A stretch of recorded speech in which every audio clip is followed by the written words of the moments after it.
Assalamualaikum warahmatullahi wabarakatuh. Yang terhormat Ibu Husnul Khotimah MPD selaku dosen pembimbing mata kuliah Bahasa Indonesia dan teman-teman yang saya banggakan. Puji syukur kita panjatkan kehadirat Allah Subhanahu wa taala dan sholawat serta salam semoga tetap tercurahkan kepada baginda Rasul Nabi Muhammad SAW. Perkenalkan, nama saya Rizky Anor, NPM 2112534. Saya dari Fakultas Tarbiyah, Prodi Pendidikan Agama Islam di Institut Agama Islam Darussalam Martapura. Di sini saya ingin presentasi untuk memenuhi tugas bahasa Indonesia yang membicarakan materi yang pertama, keterampilan membaca, dan materi yang kedua, keterampilan berbicara. Saya akan memasuki pembahasan materi pertama, yaitu keterampilan membaca. Keterampilan membaca. Apa itu keterampilan membaca? Keterampilan membaca sesuatu yang berbeda dari bisa membaca. Bisa dan terampil itu memiliki perbedaan. Perbedaannya, kalau bisa itu mudah dilakukan, sedangkan terampil belum tentu atau perlu keterampilan khusus, ada teknik-tekniknya agar orang bisa terampil. Contohnya ialah, apakah orang Indonesia rata-rata bisa membaca? Jawabannya tentu orang Indonesia rata-rata bisa membaca. Namun, jika pertanyaannya saya ubah, apakah orang Indonesia terampil membaca? Jawabannya ialah tidak. Karena tidak semuanya orang Indonesia terampil dalam membaca. Contohnya, membaca puisi. Tentu beda dengan cara terampil membaca sebuah berita. Nah, pada keterampilan membaca ini, saya akan memberikan penjelasan tentang membaca kritis. Kalian tahu membaca kritis itu apa? Membaca kritis ialah kegiatan membaca yang bertujuan untuk memahami secara detail, kemudian dapat menganalisis dan mengkritisi hasil bacaan. Sedangkan baca biasa tujuannya untuk membuat kesimpulan dan rangkuman dari si bacaan. Adapun teknik-teknik membaca kritis yaitu SQ3R, yaitu survey, question, read, research, dan review. Yang pertama, survey. Nah, survei dilakukan untuk mengetahui isi atau gambaran secara umum buku yang akan kita baca. Adapun langkah-langkahnya ialah: A. Baca judulnya. Ide dan tema dari suatu buku biasanya ada di depan buku. B. Baca pendahuluan. Di dalam pendahuluan ada pendapat penulis terkait buku yang dia tulis dan tujuan apa bukunya itu ditulis. Biasanya di dalam pendahuluan sudah dijelaskan. C. Membaca heading yang dicetak tebal, yaitu sub atau subjudul yang ada di dalam bacaan. Terus D. Baca pertanyaan-pertanyaan di akhir bab buku. Nah, kita telah melakukan langkah pertama tadi, survei. Selanjutnya, langkah kedua yaitu question. Apa itu question? Question artinya pada saat membaca itu lakukan pertanyaan dari heading-heading yang tebal tadi. Ingat 5W1H, yaitu apa, mengapa, bagaimana, kapan, dan di mana. Kemudian read, yaitu kegiatan membaca, yaitu membaca ini langsung dengan menjawab pertanyaan-pertanyaan yang sudah dilakukan tadi. Mencari dan menemukan jawaban yang ia temukan. Riset atau stop, atau mengecek apakah semua pertanyaan yang diajukan di dalam bacaan dia. Dan yang terakhir adalah review, mengembalikan bacaan yang dari awal tadi sampai akhir, apakah sudah dibaca dan ditemukan jawabannya. Menganalisis isi bacaan yang sudah dibaca, yaitu tidak mudah percaya terhadap suatu informasi bacaan bagi mahasiswa. 1. Tidak mudah percaya terhadap bacaan atau informasi yang disampaikan. 2. Baca bacaannya.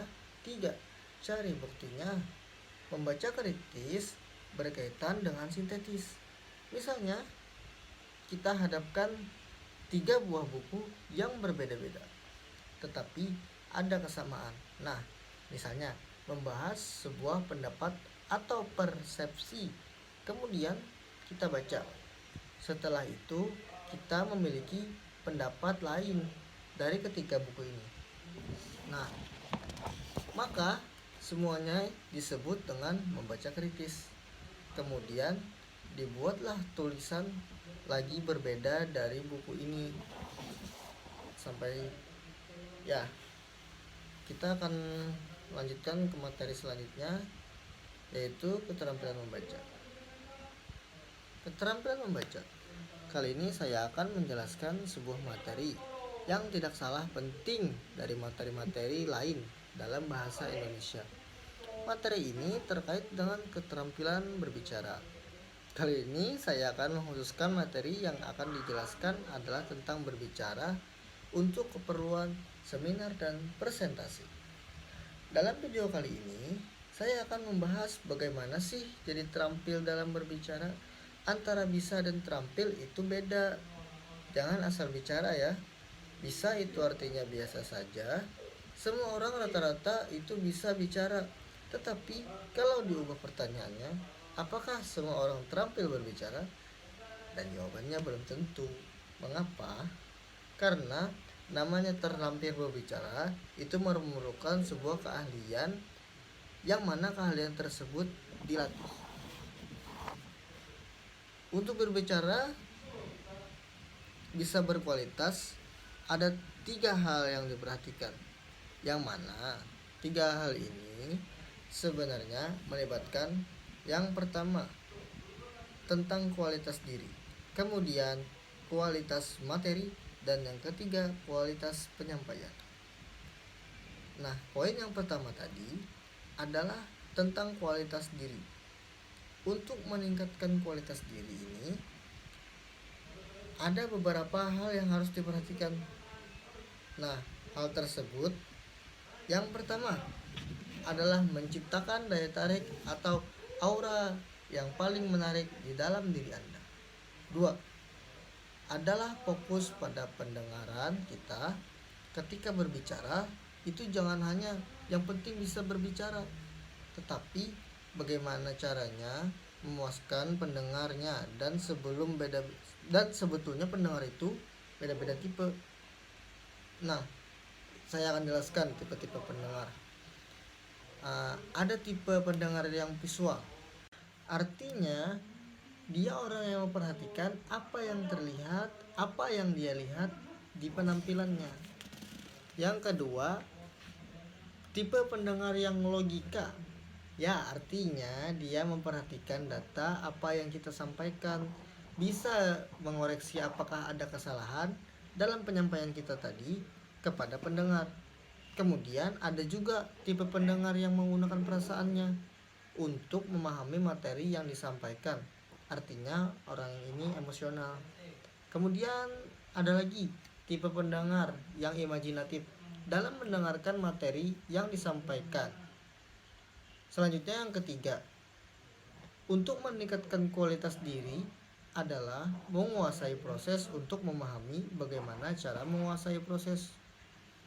Kemudian meningkatkan kualitas diri, ada hal yang harus diperhatikan. Hal yang diperhatikan adalah tentang kepercayaan diri. Kepercayaan diri ini sangat penting. Kepercayaan diri ini bisa dibangun atau kita ciptakan dengan 3 hal, yaitu yang pertama, hal yang pertama adalah persiapan. Persiapan ini sangat penting sekali bagi pembicara pemula seperti saya. Yang kedua adalah berpikir positif. Berpikir positif juga membantu supaya kita tidak minder dalam tampil di depan orang. Kemudian yang harus diperhatikan adalah performa. Nah, yang nomor 3, untuk menciptakan kualitas diri selanjutnya adalah jadilah pribadi yang unik. Kenapa harus unik? Karena orang unik itu biasanya mudah diingat orang lain serta dilirik orang. kita akan masuk pada poin kedua dari kualitas berbicara. Bagaimana menciptakan kualitas materi atau menciptakan materi yang berkualitas.